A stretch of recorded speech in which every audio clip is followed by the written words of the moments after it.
देख रहे हैं ललन टॉप सिनेमा और हमारा शो सिनेमा अड्डा शुरू हो चुका है। हम हर हफ्ते ये शो लाते हैं, इसमें नए नए कलाकारों से बात करते हैं, डायरेक्टर्स से बात करते हैं। आज भी हमारे बीच नए कलाकार हैं और डायरेक्टर हैं। एक फिल्म आ रही है जिसका नाम है मिडिल क्लास लव। अब मिडिल क्लास जहाँ भी शब्द आता है, हम जैसे मिडिल क्लास लोगों के कान खड़े हो जाते हैं, फिर हमको जानना होता है कि यार क्या है, क्या क्या है। उसी की कास्ट हमारे साथ हैं ईशा, प्रीत, काव्या और director Ratna ji. Welcome. Thank you. कैमरे के पीछे से मैं वेलकम कर चुकी हूँ, ये आप लोगों के लिए वेलकम कर रही थी। तो फिल्म के बारे में बात करेंगे आज, उसी से शुरू करते हैं। सबसे पहले रत्ना जी से जानेंगे क्या है ये फिल्म, प्लॉट क्या है। बहुत सिंपल स्वीट कहानी है। 17 साल का लड़का है जो बहुत ही आम परिवार में पैदा हुआ है और उसको लगता है कि ये लोग मेरे लायक नहीं है, मैं इनसे बेहतर हूँ। Which happens to all of us. I mean this happen to me. जब मैं स्कूल में थी तो मुझे लगता था कि मेरे को बहुत कॉम्प्लेक्स होता था कि मेरे माँ बाप उतने कूल नहीं है जितने बाकी बच्चों के। तो ये जर्म कहानी का वहीं से है, क्योंकि आपको एक पॉइंट पे लगता है अरे इनको क्या आता है, हम इनसे बहुत बेटर हैं। तो उस लड़के को लगता है कि ये लोग मेरे लिए नहीं बने, मतलब मैं किसी और ही घर में पैदा होना चाहिए, तो गलती से मैं पैदा हो गया। तो वो अपने लिए सही जगह ढूंढ रहा है और वो सही जगह ये है कि उसको कूल बनना है।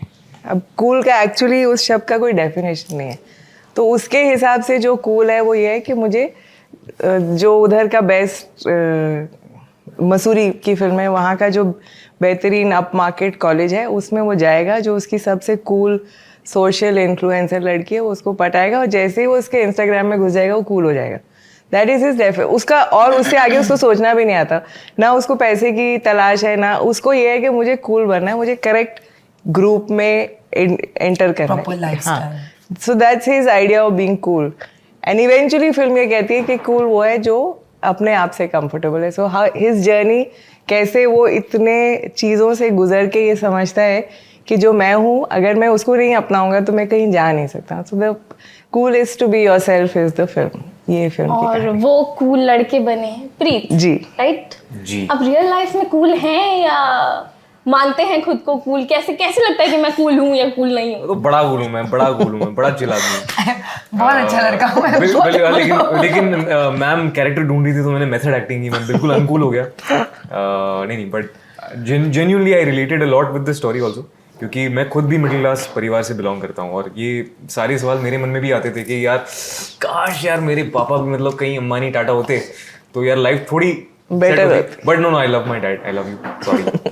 बट और जो भी मैं हूँ वो भी इसी वजह से हूँ क्योंकि मैं मिडिल क्लास हूँ। So I don't want to change anything about it. But ये रियलाइजेशन मुझे थोड़ी बाद में हुई और अच्छा भी लगता है जब ऐसे कहीं इंटरव्यू में बातें करेंगे कि यार बहुत स्ट्रगल किया, बहुत चैलेंज थे। तो I think that is a privilege, I think, to have a challenge in life and a good challenge.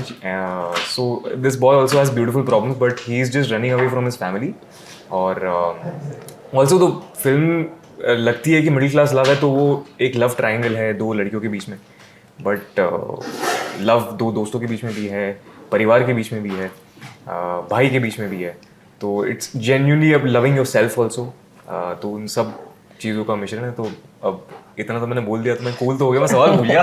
नहीं, मिडिल क्लास बेसिकली जो ये फिल्म है वो it's not about just boy girl love, कि आप मिडिल क्लास की जो value system है, जो रिश्तों को हम लोग नर्चर करते हैं, तो खाली वो लव से बॉय गर्ल लव नहीं है। It's about everything that middle class represents, everything जो रिश्तों की वैल्यू, जो एक दूसरे के लिए करना, to stand up for each other. जब कोई गिरता है तो आप उसको उठा के खड़ा करते हैं। ये है हमारी फिल्म, ये दिखाने की कोशिश की। ये ट्रेलर भी बहुत रिलेटेबल है। उसमें मनोज जी के साथ आप टैक्सी में ट्रैवल करते हो और वो मीटर चढ़ता जाता है, तो हम पैदल चलेंगे, 40 रुपए हो जाएगा। ये वाकई में हुआ, मैं खुद में करता था क्योंकि वो ₹1 क्योंकि ₹1 2 के लिए आपको 10 रुपए की नोट तोड़नी पड़ती है ना। तो वो बुरा लगता है, हालांकि पैसे उतने ही होते हैं लेकिन फिर भी वो बुरा लगता है कि 10 की नोट। अब वो 2 रुपए बचा लेते हो कि मुझे अगली बार काम आएंगे। मैं अपना दर्द बताती हूँ, मेरे पास 500 की नोट है, टूट नहीं रही, मुझे चिल्लड़ नहीं मिल रही। मुझे दे दो। Beautiful problems, big problems. तो ये फिल्म का आइडिया, मतलब जब कोई फिल्म बनाने वाला होता है उसका आइडिया बहुत पहले से दिमाग में कहीं उसके बीज पड़ रहे होते हैं। कब से आया, कैसे आया? मतलब आपको इस टॉपिक पे फिल्म बनानी थी, कब से आया? मैंने बताया ये आइडिया मेरे साथ था, बट जब आप एक पॉइंट पे मुझे लगता था सच में, ये मैंने शायद पहले भी कहीं बोला था, मेरे माँ बाप यूपी से थे और मैं दिल्ली के बहुत ही कूल स्कूल में पढ़ती थी, DPS, आप लोग जानते होंगे, DPS RK-पुरम। तो मेरे दोस्तों के हमारे घर पे नहीं बड़ी एम्बेसडर होती थी, बट उन लोग की वो नई वाली गाड़ियाँ आ गई थी। तो मुझे लगता था अरे मेरे माँ बाप ये क्यों नहीं करते, वो ये क्यों नहीं, बट आपको ये समझ नहीं होती उस टाइम के, शायद उनके पास रिसोर्सेज नहीं है। तो मेरी माँ साड़ियाँ पहनती थी, चप्पल पहनती थी, बिंदी लगा, मेरे दोस्तों की मम्मी चिकन के कुर्ते, जीन्स। तो मुझे बहुत कॉम्प्लेक्स था कि my mother is not good enough. तो ये फिर आपको एक पॉइंट पे समझ में आता है कि भाई अपने माँ बाप से बेहतर कोई नहीं है, बिकॉज दे डू एवरीथिंग। उनके बस में जितना होता है वो सब कर देते हैं आपके लिए, लेकिन ये आपको समझ उस आई थिंक काफ़ी देर में आता है। तो जब मुझे ये समझ में आया तब मुझे लगा ये फिल्म मुझे बनानी चाहिए, क्योंकि हिंदुस्तान का हर मिडिल क्लास बच्चा इस दौर से जाता ही जाता है, there is no question in my mind. So it's a very relatable story, and the fact कि ये बच्चा एंड में सीखता है कि भाई जो भी कर लो, फैमिली इज़ उसकी प्रायोरिटी, फैमिली। वो लड़कियों के पीछे जाता है, कूल बनने के पीछे जाता है, रियलाइज़ ये होता है कि प्रायोरिटी फैमिली है। सो दैट वो मेरे को समझ में आया जीवन में, तो वो मेरी फिल्म है। और मैंने काफ़ी सारे इंटरव्यूज़ देखे आपके, पढ़े आपके बारे में बहुत सारी चीज़ें। आपने इस फिल्म को बनाने से, कास्टिंग करने से पहले लगभग 500 लोगों के ऑडिशंस लिए, क्यों? मतलब आपको कोई बाकी बहुत सारे कैरेक्टर्स नहीं, अगर आप देखोगे 6 इन तीनों के अलावा 3 और बच्चे हैं फिल्म में। सो 500 को 6 से डिवाइड करो कितना मतलब it was not easy to find these 3।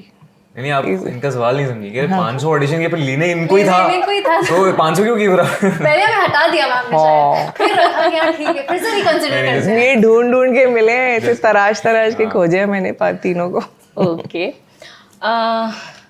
आपने फिल्म एक्टिंग की शुरुआत कैसे की? आपके भी मैं इंटरव्यूज पढ़ रही थी प्रीत, आपने बताया आपके आईब्रोज को लेके, आपकी नाक को लेके बहुत सारी बातें हुई, मुझे वो किस्सा जानना है। अभी भी होती हैं नहीं आप ध्यान से इसकी आईब्रोज देखो पहले। आपको कुछ नहीं दिखेगा।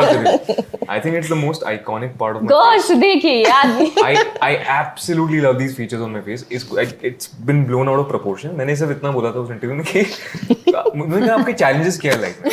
मैंने कहा एक्टिंग को लेकर के तो नहीं है, मतलब मैं हूँ टैलेंटेड, मेरे को काम मिल जाता है, तो नहीं आपकी स्ट्रगल क्या रही है? मैंने कहा स्ट्रगल तो ये रही कि अच्छा काम मिलना, अच्छे डायरेक्टर्स, अच्छे produce, that is a rare thing, because as a new newcomer मिलना बहुत मुश्किल होता है।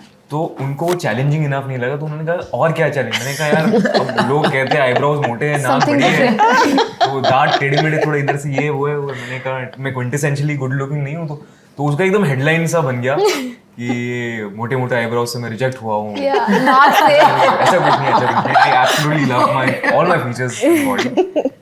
बट एक्टिंग की शुरुआत इस तरह से हुई कि मैं बचपन से अगर मैंने कोई फिल्म देखी है तो मैं उस फिल्म के किरदार में घुस जाता था, एक हफ्ते तक मतलब रहता था। मतलब मैंने DDLJ देख ली तो मैं राज बन के जीता था, फिर चलता था वैसे, कपड़े वैसे पहनता था, बोलता था वैसे, और मैं गुजराती हूँ तो ऐसे टूटी फूटी हिंदी बोलता था। सो माई पेरेंट्स रियलाइज कि भाई ये बच्चे के अंदर वो कीड़ा है एक्टिंग का, तो इसे थोड़ा और पानी देना चाहिए, इसको थोड़ा धूप मिट्टी देंगे तो शायद खिल सकता है। कीड़े नहीं खिलते,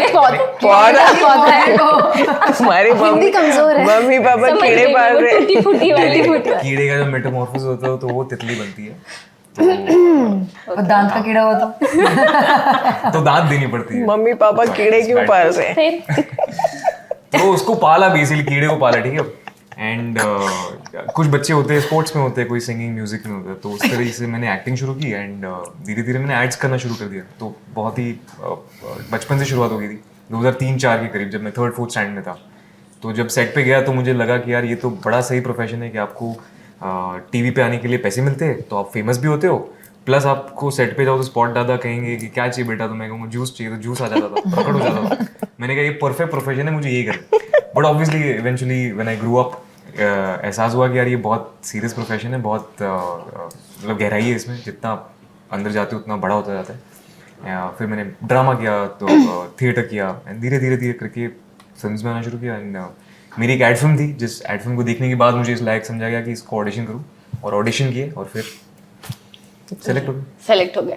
अच्छा, मैंने कहीं ये भी पढ़ा है कि कॉन्ट्रैक्ट साइन या फिल्म साइन करने से के पहले आप तीनों को बुलाया था मैम ने जी और कुछ कहा था जी स्ट्रिक्टली क्या कहा था कि आपके तीनों के बीच में कोई ऐसे अफेयर नहीं होना चाहिए। हमें पता नहीं चलना चाहिए। सच्ची कहा था। सच्ची का बट देखो और कॉन्ट्रैक्ट उसने में ये नहीं भी कहा था कि तुम तीनों को एक साथ रूम में बांध दूंगी। एक साथ नहीं, मैं अपने रूम में बांधूंगी। एक साथ। मतलब किसी ने किसी से अफेयर किया तो मेरे कमरे में बांधूंगी ले जाके। क्योंकि पिक्चर पे फर्क पड़ता है, मुझे इनकी पर्सनल लाइफ से कोई लेना देना। क्या फिर भी वो करते रहो जो कर। अरे होता है, बहुत बार होता है। फिर भी वो कॉन्ट्रैक्ट टूट गया, रिलेशनशिप में आ ही गए ये दोनों आखिरकार। ईशा का ईशा का गया नहीं मैं जान ये क्या हो रहा है इनसेपरेबल। क्या फर्क पड़ता है मैं ये जानना चाहती हूँ क्योंकि वो बहुत, सीरियस बात है मतलब मुझे ऐसा लगता है एक पूरे नए इंसान का फर्क पड़ जाता है। अगर आपको मतलब फॉर एग्जाम्पल अगर उन दोनों में अट्रैक्शन है तो वो 100% उसको ज्यादा ध्यान देगा। इसको it's a natural human thing उसमें। प्रीत को किसी पे नहीं है। अब वो समझे क्या प्रॉब्लम है। मैं और ईशा ही से मुझे बड़ी नहीं हम देते हैं प्रीत में। We love you. आप समझ रहे हो। समझ गई। अच्छा जैसे आपने इतने आप यहाँ भी मैं देख रही हूँ इतने सारे आपने इंटरव्यूज किए आप इनको बिल्कुल बच्चों की तरह संभाल रहे हो ऐसा नहीं करना वैसा नहीं करना मम्मियाँ टाइप होती सेट पे भी ऐसा होता है ये बताएंगे ना, ये बताएंगे। मैम अपनी एडीएस को भेजती थी क्योंकि जैसे ही शॉर्ट होने वाला होता था कोई पानी पीने चला जाता था, एक वॉशरूम में होता था, एक को कुछ चेंज करना होता था, तो मैम शॉर्ट से पहले बोलती है तुम लोग को सुसु आ रही है, पॉटी आ रही है, पानी पीना है, सब करके रखो। So it was like kids you know कि अभी हम जाने वाले हैं और इन्होंने अपना कुछ काम खराब कर लिया है। तो वो तो एक चीज थी। नहीं मेरे लिए तो मैम ब्रो थी, मतलब हम काफी Chill bro, यो टाइप chill type. हाँ मतलब Cool. हाँ डांटती भी थी वो तो, बट वो तो डायरेक्टर का हक होता है बाय डिफॉल्ट। पर बट डेफिनेटली वो एक हर दिन का एक अलग हिसाब होता है कि आज क्या होने वाला है। तो शूटिंग क्या कोरोना से पहले हुई थी या बाद में या कोरोना के मिड में की थी आप लोग? थोड़ी सी पहले हुई, थोड़ी सी बाद में, मतलब एक शेड्यूल पहले हुआ और एक शेड्यूल। कितनी डिफिकल्टीज आई क्योंकि कोरोना के बाद से तो सब चेंज हो गया है, बहुत सारी चीजों का ध्यान रखना पड़ता है, मास्क लगाइए, कम लोग रहिए साइड पे, नहीं ये उसके वगैरह। पहले कोरोना के पहले हो गई थी ना अभी शूटिंग। कोविड के just before the first Wave. Wave shooting खत्म हो गई थी। एक्चुअली हमें काफ़ी चैलेंजेस आए थे। हम मसूरी में जब शूट कर रहे थे तो फरवरी के महीने में बहुत बर्फ पड़ी, तो हमारी शूटिंग कुछ 5-6 दिन रुक गई। हमने 5-6 दिन इंतजार किया कि बर्फ शायद अगर थोड़ी कम हो जाए तो हम शूटिंग रिज्यूम करें। तो हमने डिसाइड किया हम वापस आएंगे और दोबारा से शूटिंग शुरू करेंगे 1-2 महीने में, और तब तक फरवरी के बाद मार्च आ गया 2020। हाँ करेक्ट। तो फिर सब लॉकडाउन हो गया। लॉकडाउन हो गया एंड सब रुक गया। और हमने एक्चुअली शुरुआत तो 2019 के दिसंबर में तो शुरू की थी, लेकिन हमने ऑडिशन वगैरह फरवरी जनवरी अक्टूबर में हम लॉक हुए थे, तो उसके मैंने जून में दिया था। लॉक हुए मैंने थे, जून में दिया था ऑडिशन। लॉक हो गए थे। लॉक हो गए थे तीनों। ईशा आपने एक्टिंग की शुरुआत कैसे की? आपकी डेब्यू फिल्म है अगर मैं गलत नहीं हूँ तो। बिल्कुल। इसके पहले आपने टीवी सीरियल में काम जी किया। एक्टिंग कैसे शुरू की? मैं मतलब कॉलेज से शौक था या? कॉलेज से तो नहीं था, मैं भोपाल से हूँ जी। तो मैं बहुत छोटे से चाहती थी कि मैं एक्टर बनूँ, मुझे बड़ा अट्रैक्ट करता था। लेकिन मेरी सोच यहीं तक थी कि मुझे ना टीवी में कुछ एपिसोडिक मिल जाए। एपिसोडिक आप समझते हैं, जैसे 1 दिन का काम या 2 दिन का, तो वही बहुत बड़ी चीज़ थी वहाँ पर। और उसी टाइम में बहुत सारे, मैं थिएटर भी कर रही थी और मैं बहुत सारे ऐड के ऑडिशंस दे रही थी। मैंने बहुत ऐड के ऑडिशंस दिए, बट मेरा ऐड में कभी नहीं हुआ काम। लेकिन उसी टाइम मेरे पास एक स्क्रिप्ट आई और मैं मम्मा से बोलती थी कि मम्मा मेरे ऑडिशंस लेती थी, बोलती थी कि यार मुझे ना एक शो आता था कुछ, और बोलती थी कि मुझे इसमें 1 दिन का काम मिल जाए ना, एक कुछ मिल जाए। बट कई बार ना भगवान जी आपके लिए कुछ अच्छा ही प्लान कर रहे होते हैं। मेरे पास एक स्क्रिप्ट आई, मैंने उसको ऑडिशन दिया और मुझे फाइनल ऑडिशंस के लिए मुंबई बुलाया गया और मैं टॉप 20 में से टॉप 3 में आई, फिर मुझे सिलेक्ट किया गया। That was my first show as a lead. TV show था, टीवी शो में तो आ गया, फिर मूवीज़ का मैंने सोचा ही नहीं था। Then I was doing my 3rd show और मैंने इसको ऑडिशन दिया था। आई रिमेंबर ज़मीन पे बैठ के मैंने इस फिल्म को ऑडिशन दिया था। तब थोड़ी स्क्रिप्ट डिफरेंट थी। तो मैं हमेशा बोलती हूँ कि आप बहुत छोटी सी चीज़ सोच रहे हो, तो जैसे मैं सोच रही हूँ कि अगर मुझे यही स्टेप जाना है, तो भगवान जी हो सकता है कि कुछ बहुत बड़ा प्लान कर रहे हो। तो मैंने सपने देखे, बट मेरे सपने बहुत लिमिटेड रहे हमेशा, लेकिन टचवुड मुझे काफ़ी ज़्यादा ही मिला and I am really grateful. सपने अनलिमिटेड। देखो सब। हाँ, आपकी शुरुआत कैसे हुई एक्टिंग की?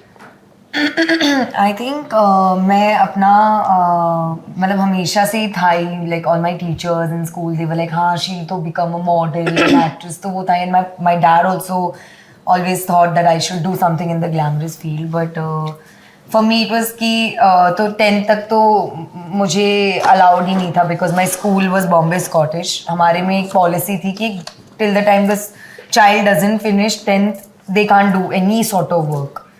तो ऐसे हुआ. तो एक बार 2009 में मैं 9th स्टैंडर्ड में थी, तो याहू एक ऐड कर रही थी.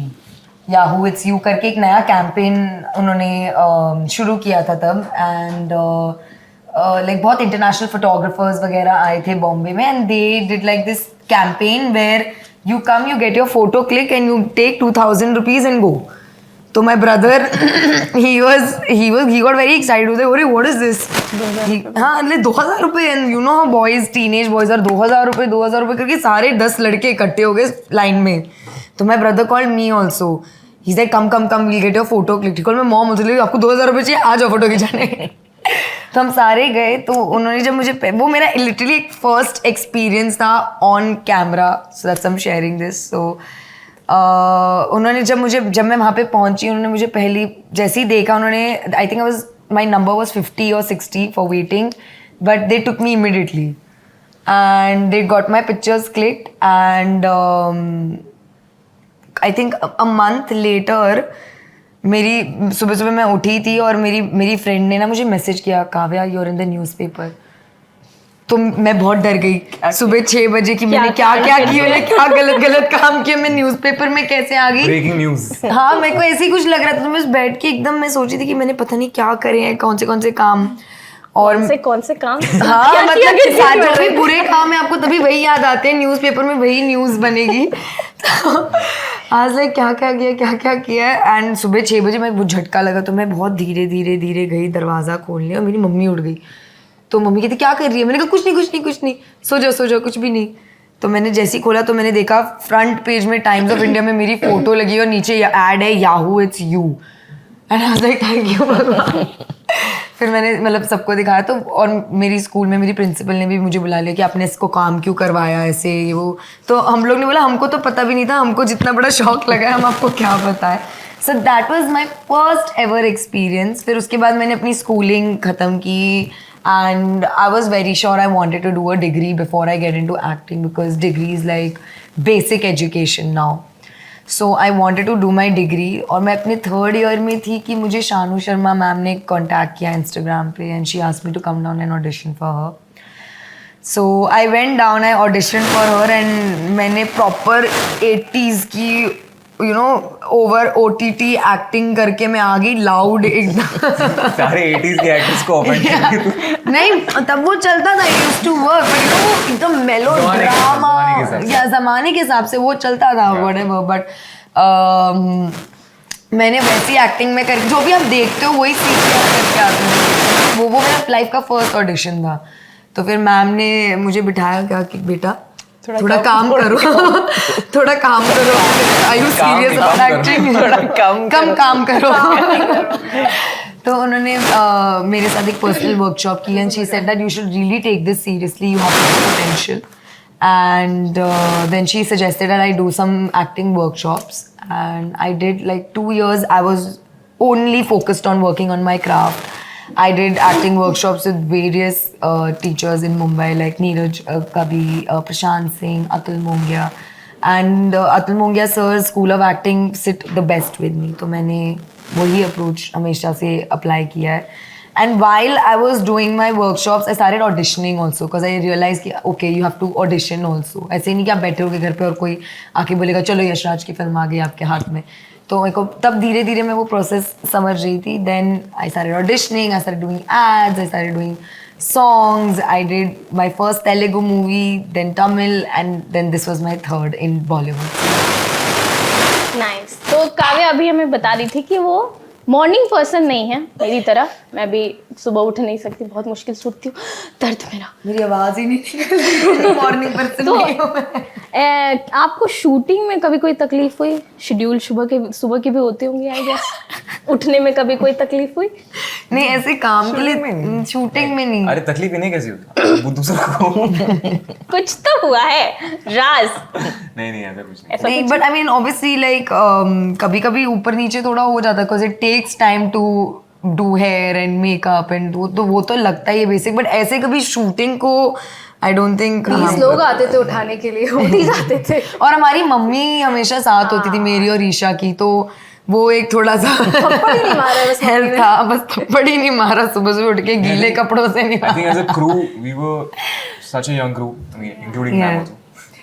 Yeah, but in general, but we were such a young crew, super enthusiastic. Yeah. And ऐसा मौका कि अनुभव सिन्हा सर जैसे प्रोड्यूसर, जी स्टूडियोज जैसे प्रोड्यूसर, और हम न्यू कमर्स के लिए एक बड़ी अपॉर्चुनिटी, मतलब it's one in a million opportunity. तो हमें अपना बेस्ट ही देना था। तो अगर मतलब एक्चुअली अगर 6-7 बजे का कॉल टाइम होता था तो हम रियली हम लोग थोड़ा एडवांस ही पहुंचते थे कि हम आपस में रिहर्सल करें, बैठे कुछ करें, और एंड तक अगर 12-13 घंटे हो चुके हैं उसके बाद भी हम रिहर्सल करते थे रात को सोने से पहले, अगले दिन की तैयारी करते थे। तो 14-14, 15-15 घंटे काम करके फिर वापस सुबह 6 बजे उठ जाना, तो करते थे हम। आई थिंक वो एक दिन बहुत स्पेशल रहा है, वो हमेशा याद रहेगा। ऐसा लगता है लेकिन मेहनत लगती नहीं थी ऐसा। बहुत मजा आता था हमें, सेट पे। It was too much fun. बस फन। अच्छा, आपको अपने कैरेक्टर में घुसने में कितना समय लगा? क्या ऐसा था कि वो कैरेक्टर बहुत टफ रहा और आप उसमें घुस नहीं पाए? मैं एक बात बताना चाहूँगी, मैंने कभी ये बात नहीं बताई। जब मैंने अपनी जर्नी शुरू की थी तो मुझसे रिलेटिव्स बोलते थे कि तुम ना ऐसा रोल क्यों नहीं करती जो तुम्हारी एज का है, यू नो समथिंग यंग। और मेरी पहली मूवी मुझे मिली जो कॉलेज की लड़की है। सो मैम ने पहला लुक, मेरे लिए लुक बहुत इंपॉर्टेंट होता है, and I had really long hair, मेरे इतने लंबे बाल थे। हम लोग डिसाइड कर रहे थे, हम कुछ कर रहे थे, मैम ने बोला इसके बाल काट दो, और मेरे बाल यहाँ तक ले आए, इन्होंने रत्ना मैम ने ऑलमोस्ट रत्ना मैम जितने बाल, उसके बाद एंड्स कलर करवा दिए। तो मैं ऐश से बहुत रिलेट करती हूँ कुछ कुछ जगह पे, कुछ जगह वो मुझसे बहुत डिफरेंट है, लेकिन मुझे लगता है personally for me as an actor कि जब मैं कॉस्ट्यूम में आती हूँ, जब मैं फ्लोर पे जाती हूँ और जैसे ही एक्शन होता है, देयर समथिंग इन मी जो ईशा से बिल्कुल हट जाता है, एंड कुछ प्रोसेस नहीं होती। मतलब मैंने कितने लोगों को देखा है, some people wear different perfumes for different characters, कुछ गाने सुनते हैं, जैसे मुझे प्रीति उस दिन कुछ बता रहा था कि कुछ गाने सुनता था ये। मेरे लिए द मोमेंट हेयर मेकअप हुआ और मैं सेट पे गई अपनी लाइंस करके, एंड मैंने अपने सामने वाले एक्टर को देखा, मैं ऐश बन जाती थी उस टाइम, मैं ऐश होती थी। आपने कभी किसी से इंस्पायर हुई हैं? आप किसी एक्टर या एक्ट्रेस को देख के आपको लगा नहीं इसकी तरह बनना? कितने इतना अच्छा काम कर रहे हैं और इतने सारे एक्टर्स हैं who are doing so well, but personally मुझे प्रियंका चोपड़ा बहुत पसंद आई हमेशा से। सो या और प्रीता, आप तो शाहरुख बता दिया आपने, मैं भी शाहरुख खान। सेनोरिटा, बड़े बड़े देशों में, बड़े बड़े इंटरव्यू में ऐसी बड़ी बड़ी बातें। रत्ना मैम, आप बताइए, आप किसको देख के इंस्पायर होती हैं? मतलब कोई ऐसा है, कोई डायरेक्टर या कोई फिल्म मेकर? हिंदुस्तान में तो मुझे जोया बहुत पसंद है, I think she is fantastic. और कौन है? राजू बहुत अच्छे हैं, but they are different kinds of film makers. Actually आज की डेट में बहुत कम डायरेक्टर्स हैं who really inspire. My favourite in our film is Hrishikesh Mukherjee. I think उन्होंने हर तरह की फिल्म बनाई है, तो character, emotion, that is more my this thing. मतलब एक्शन से I love action watching, but I think जो मैं बना सकती हूँ उसमें इमोशन, कैरेक्टर्स बेहतर है। Okay, nice. तो जब ये फिल्म आपने अप्रोच की थी या जब आपको ये आइडिया आया था, एक महिला फिल्म मेकर होने के नाते, फीमेल फिल्म मेकर होने के नाते, क्या कभी ऐसी कोई डिफ़िकल्टीज आई आपके सामने फिल्म बनाने में? क्योंकि में सबके लिए बराबर अपॉर्चुनिटी है। अगर आपको काम आता है, आप, it's about being honest to your work. अगर आप अपने काम से ऑनेस्ट हैं, उसके बाद शायद आती है, मेल ईगो होता है, उसके कोई सवाल नहीं है, बट फिल्म आपको नहीं मिलेगी इसलिए कि आप महिला है, वैसा नहीं है। फिर भी हमारी इंडस्ट्री में फीमेल फिल्म मेकर्स बहुत कम हैं। अभी आपने जोया का नाम लिया, आप हो, 2-4 और मुझे नाम याद आते हैं। मेल डायरेक्टर्स की लिस्ट लंबी है, फीमेल की क्यों, ऐसा क्यों? क्या ऐसा ये कहीं दिमाग में है कि लड़की है तो एक्टिंग ही करेगी भाई, नहीं ऐसा कुछ? बिल्कुल नहीं। तो फिर अगर आप किसी भी यहाँ पे भी आपके ऑफिस में I am sure equal ratio, मतलब लड़कियाँ ज़्यादा ही हैं मेरे हिसाब से। ऑल ऑफ इससे पहले मैं बहुत सारा टीवी प्रोड्यूस करती थी, every channel 80% of women. It's not के आदमी है, अधिकतर महिला। एंड आई थिंक लड़कियाँ ज़्यादा डिलीजेंट होती है, ज़्यादा ऑर्गेनाइज्ड होती है as compare to men. I absolutely agree. इसलिए यहाँ 4 बैठी हुई हैं। I absolutely agree and I'll तो ऐसा मुझे नहीं लगता। इनफैक्ट मैं आपको पूछना चाहूँगी कि दिल्ली में कैसा ऐसा होता है क्या? मुझे नहीं लगता आजकल ऐसा। बॉम्बे में तो मैंने नहीं देखा ऑनेस्टली। नहीं, दिल्ली में ऐसा नहीं होता, मगर बहुत सी महिलाओं की शिकायत है कि ऐसा होता है। और फिर इंडस्ट्री में भी हमने देखा है डायरेक्टर्स, फीमेल डायरेक्टर्स बहुत कम, इसलिए कम मैं है। I would आपसे just like to सवाल- add something to this कि क्योंकि हमारी कल्चर में इस इंडस्ट्री का जो एनवायरनमेंट है, जो कल्चर था, वो कंड्यूसिव नहीं था कुछ समय से पहले। जैसे लेट नाइट शिफ्ट्स होती थी, तो कई घर परिवार ऐसे अलाउ नहीं करते थे कि लड़कियां देर रात तक बाहर है, तो ऑलरेडी थोड़ी अपॉर्चुनिटीज से उनको थोड़ा चैलेंज हो जाता था and they had to fight a lot more. I have seen my sister do that and I am very proud of her. She is a VFX supervisor today. But initial days में उसे भी, क्योंकि VFX का काम late night को भी होता था, नाइट शिफ्ट भी होती थी, तो कई बार मेरे पेरेंट्स को भी बहुत ही जनरल सा डर रहता है कि यार जब लड़की पूरी रात तक काम कर रही है, बाहर है, एंड आफ्टर सर्टन पॉइंट एक थोड़ा सा डर लगता है आपको। तो because of that the men in the industry got a little head start and that's why there are more male. But मैं बता रहा हूँ, इनके साथ काम करने के बाद आई टोल्ड यू, मैं 3rd स्टैंड में था तब से काम कर रहा हूँ। इनके साथ काम करने के बाद मैं डर लगता है कि मैं अब दूसरों के साथ कैसे काम करूँगा, because she is an absolute boss lady. तो that command, that amount of, like she said, diligence and that warmth that you bring on a set that only a woman can bring. I don't think I'm now, I'm so pampered that I'll be facing a very hard time working with other people. So yeah, thanks to you, ma'am, For being a woman. for being a great director. Shift की बात हो रही है तो मैं TV से कुछ सवाल लेना चाहूँगी। मैंने जितना पढ़ा है, जितना खबरों में चलता है, टीवी की शिफ्ट्स बड़ी लंबी लंबी होती हैं, 16-17 घंटे चलती हैं शूट। बिकॉज हमें टेलीकास्ट देना होता है, तो और टेलीकास्ट कई बार होता है 6 days a week या 7 days a week। मतलब मैंने जितने शोज़ किए कई बार वो 7 days a week हो जाता है। अगर आपका शो अच्छा कर रहा So है you're shooting all 30 all 30 days, तो आपकी पर्सनल लाइफ नहीं रह जाती। और सेट भी आजकल इतने दूर बनते हैं कि आप, मैं जब तक घर जाती थी मैं सिर्फ मम्मा को देखती थी, मैं सो जाती थी बिना खाना खाए, कई बार बिना मेकअप निकाले। लेकिन वो टीवी की डिमांड है, आपको टेलीकास्ट भी देना है, आपके पास हर वक्त नए एपिसोड्स आ रहे हैं, और फिर कई बार एक्टर्स अवेलेबल नहीं रहते हैं, सबका अपना अपना कुछ कुछ चलता रहता है, तो उसकी वजह से शिफ्ट एक्सटेंड होती है, बट कई बार नहीं भी होती हैं। So it depends. हाँ, रोज नहीं होती होगी, कभी कभी हो जाती है। कुछ कुछ सेट पे बहुत होती है, but it really depends how they do the scheduling. और कैसे, मतलब पर एपिसोड के हिसाब से आपको पैसे मिलते हैं या एक फिक्स अमाउंट होता है कि इतना ये शो है इतना ही मिलेगा? पैसे की जैसे बात- सैलरी हम लोग को जो मिलती है वो पर मंथ मिलती है, मैं बता रही हूँ, वैसे अच्छा। पर एपिसोड से मिलती है आपको? हमारा पर डे होता है उसमें, बट मुझे अमाउंट का इतना पता नहीं क्योंकि नहीं, मेरी मैं मम्मा amount मैनेज नहीं पूछ करती रही थी, है। मैं नहीं, बस हाँ, यही बट पर डे होता है उसमें, मंथली नहीं होता, पर डे होता है, बट वो भी मर्सिडीज लेके घूमती है, क्या बोल रहे हो आप? मेहनत करके कमाई है। बिल्कुल यार, एक एक रुपए जोड़ जोड़ के। बिल्कुल। सही बोल रही है। मैम फिल्म पे भी पर डे में अभी कैमरे साढ़े तो 3 साल चप्पल आया वहाँ से। 3.5 साल I am a director, I am not the producer. अनुभव सर, आपने अनुभव सर को कैसे अप्रोच किया इस फिल्म के लिए? उन्हें स्टोरी बताई अप्रोच होगी। क्या कहना है उसको?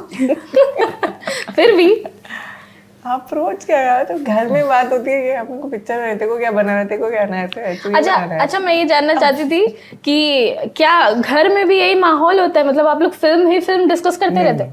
ऐसा तो नहीं होगा नहीं, नहीं। कि डाइनिंग टेबल पे बैठे हैं और खाना खा रहे हैं, यार मुझे वो बनानी है, यार मुझे ऐसा? नहीं नहीं कभी नहीं। तो एक्चुअली मैक्सिमम टाइम जो हम सर से मिले हैं, या तो खाने की बात होती है, या पॉलिटिक्स की बात होती है, या सिनेमा इन जनरल, दूसरी film world cinema, so many topics, and he is a very interesting person, he loves to share that knowledge. तो बहुत रेयरली ऐसे एकदम वो क्या तुम्हें एक्टिंग ऐसे करनी है, तुम्हें फिल्म ऐसे बनानी है, ये होता है। नहीं वैसा नहीं होता कभी। ऐसा नहीं होता। तुम थोड़ी घर पे डिस्कस करते हो लल एंड टॉप, हम लोग भी वैसे ही हैं। सेम है। अच्छा, काम काम होता है, घर घर होता है। अच्छा, आप इलाहाबाद गई थी शूटिंग के लिए, हाँ, वो पिछली फिल्म के लिए। पिछली फिल्म हाँ। के लिए। मैं इलाहाबाद से हूँ, इसलिए मेरा कनेक्शन और Personal connection, जुड़ गया, हाँ, पर्सनल तभी। कनेक्शन। तो मैं बस ये जानना चाहती थी, कहाँ रुके थे आप लोग वहाँ, क्या क्या किया इलाहाबाद में शूटिंग से इतर? कहाँ रुके थे मुझे याद नहीं होगा, बट वो जहाँ 3 नदियाँ मिलती है वहाँ शूट किया, संगम में शूट किया था। मुझे इलाहाबाद एक्चुअली बहुत पसंद आया था। इट्स बहुत बड़ी बड़ी सड़कें हैं, साफ सुथरा शहर है, इंफ्रास्ट्रक्चर सपोर्ट बहुत था हमको इलाहाबाद में। और इलाहाबाद के लोग? I am married to somebody from Allahabad. पसंद वेरी नाइस। मुझे एक्चुअली इलाहाबाद में हमने शायद 3 या 4 दिन शूट किया था, बाकी फिर मैंने लखनऊ में शूट की थी। तो इलाहाबाद वाज वेरी नाइस। और मतलब लोग, बातचीत, कॉलेजेस, बहुत जगह, क्योंकि आप जब रेकी पे जाते हैं तो आप इनफैक्ट शूटिंग से ज़्यादा रेकी पे लोगों को मिलते हैं।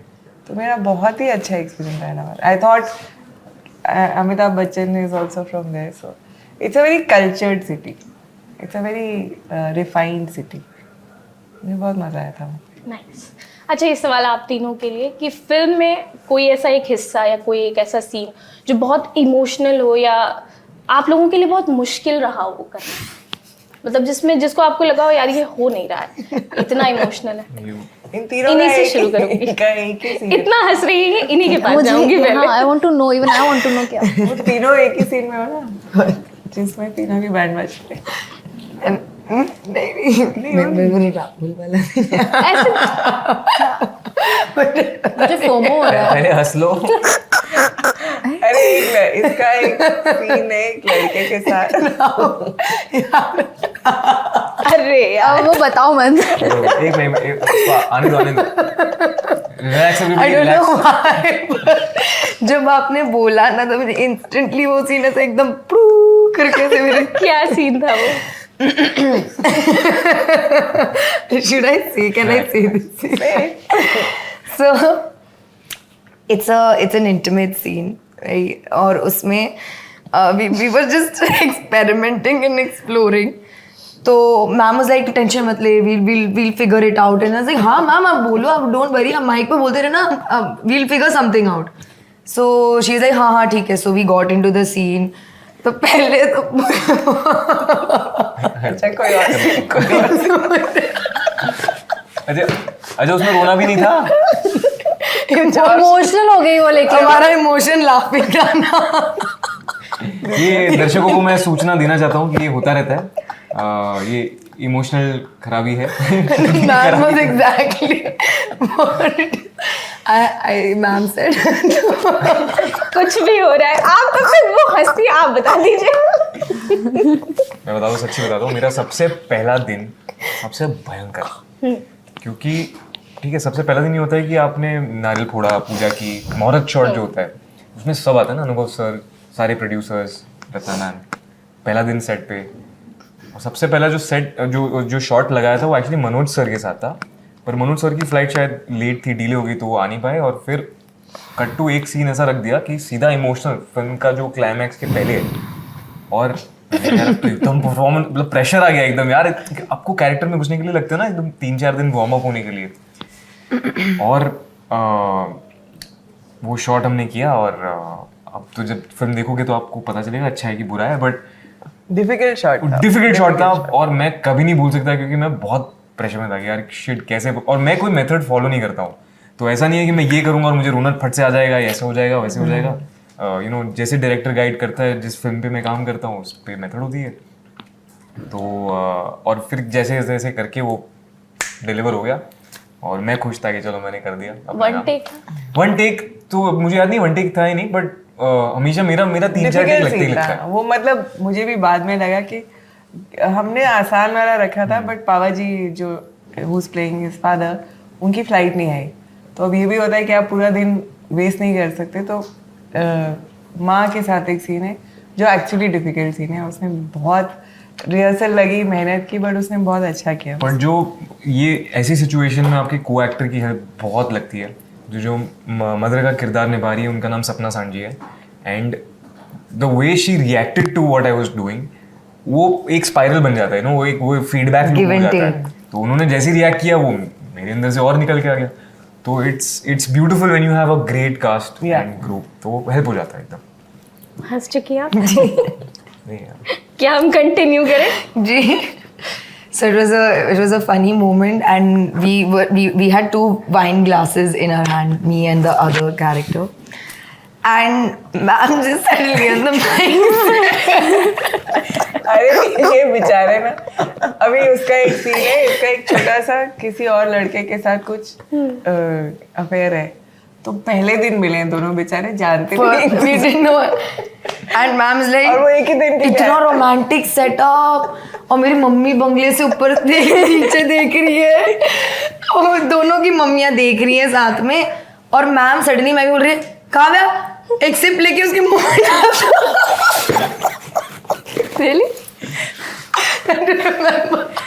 वाइन वाइन, वो हम लोग ऐसे प्रिटेंशियस वाइन था, तो वी वर लाइक, तो मैंने ऐसे किया और मैं ये काफी मुश्किल रहा आपके लिए। काफी मुश्किल है। ये थूकना किसी के मुंह में। Actually, you should ask him. You know, उसके बाद जब ये सारा कुछ हो गया था, हम लोग, मेरा पैकअप हो गया और मैं गाड़ी में वेट कर रही थी कि वो अभी आने वाले, वो आके चुपचाप गाड़ी में बैठ गया ऐसे, मेरी मम्मी और उसको मैं भेजा भी पीछे तुम्हारे बैठे, साथ? और भेजा भी हम लोग साथ में, वो होटल तक राइड। इंसिडेंट याद नहीं है पर- नहीं, मुझे आए, but I don't know why when somebody said what was the most difficult thing for you, हमें लिस्ट्रीन दे देना चाहिए था उसे। this is what flashed in my head.